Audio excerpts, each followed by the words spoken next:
Nous avons connu toute la journée d'hier, et particulièrement hier soir dans cette salle, sur la question de la caducité ou non des institutions en place.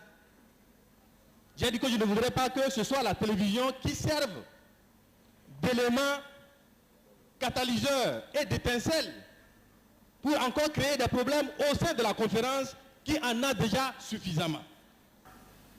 Il faut accepter le maintien de l'actuel président de la République qui assurera pendant une période de 6 mois les fonctions de chef de l'État.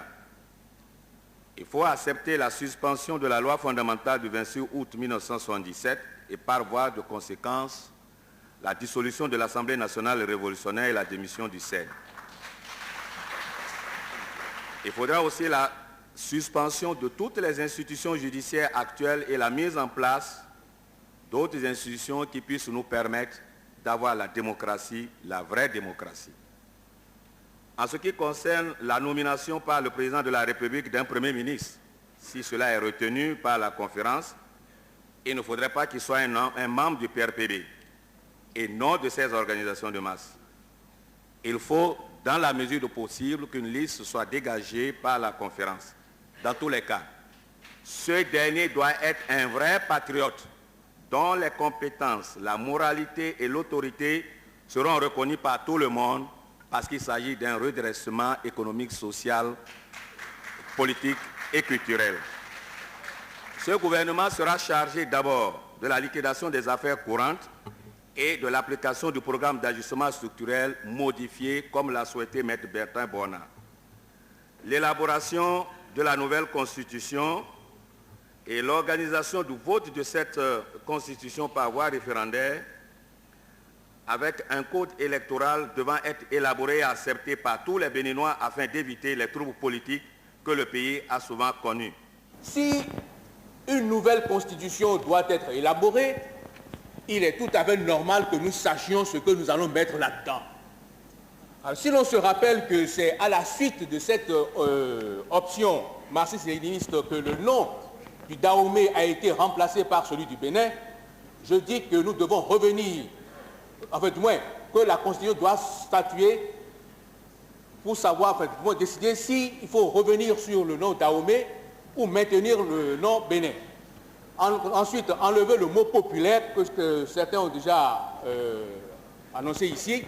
Et puis le drapeau, c'est à la suite de cette proclamation que nous avons le drapeau vert que nous avons devant nous, avec une étoile là-dedans.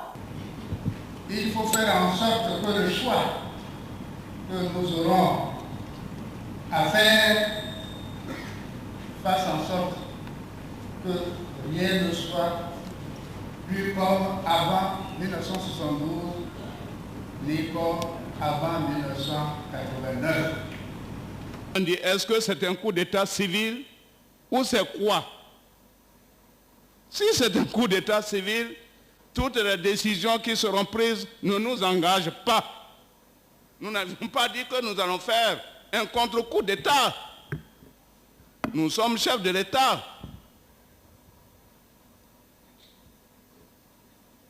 Nous n'avions pas besoin de le faire. Pour qu'il y ait démocratie, pour qu'il y ait un état de droit, il ne suffit pas que des droits ou des libertés soient prévus dans les textes. Il faut encore que les bénéficiaires de ces droits aient le courage de les exercer effectivement, de les prendre, sans attendre qu'on veuille bien les leur octroyer.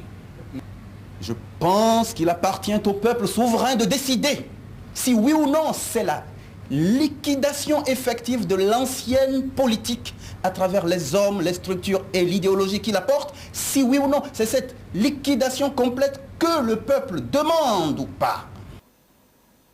Mon Dieu pardonne, ce sont les pécheurs. Ils ne savent pas ce qu'ils disent. Nous avons dit, nous ne pouvons pas nous prononcer le mot de démission. Vous pouvez nous destituer. Mais nous ne pouvons pas dire que nous démissionnons parce que c'est grave. Les problèmes d'État, les problèmes de l'unité nationale, les problèmes de la paix sociale, de la cohésion nationale, ce ne sont pas des problèmes des philosophes. nous demandons donc au professeur Ntondji d'être patient et de ne pas dire nous voulons la démocratie, mais de ne pas dire pourquoi on nous fait perdre le temps. Il vaut mieux perdre le temps et trouver une solution juste à ces problèmes que de vouloir gagner le temps et perdre sa vie ou faire perdre la vie aux autres. La Banque mondiale a fait un certain nombre d'audits sur ce système bancaire qui était géré en dépit du bon sens.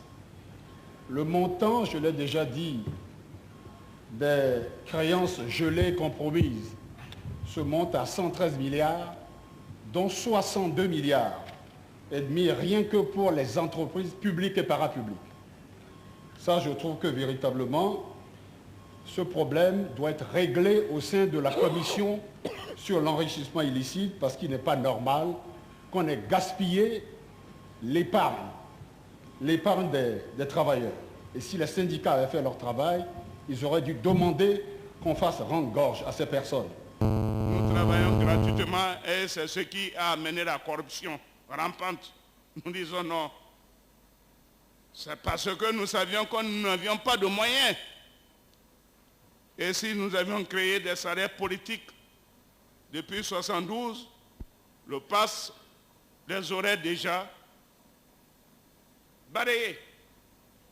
N'est-ce pas, Nicéphore Soglo? Il a déjà quitté sa chaise. Non, il est là. Il est là, comme le dirait l'autre. Il est là. Non, il est là.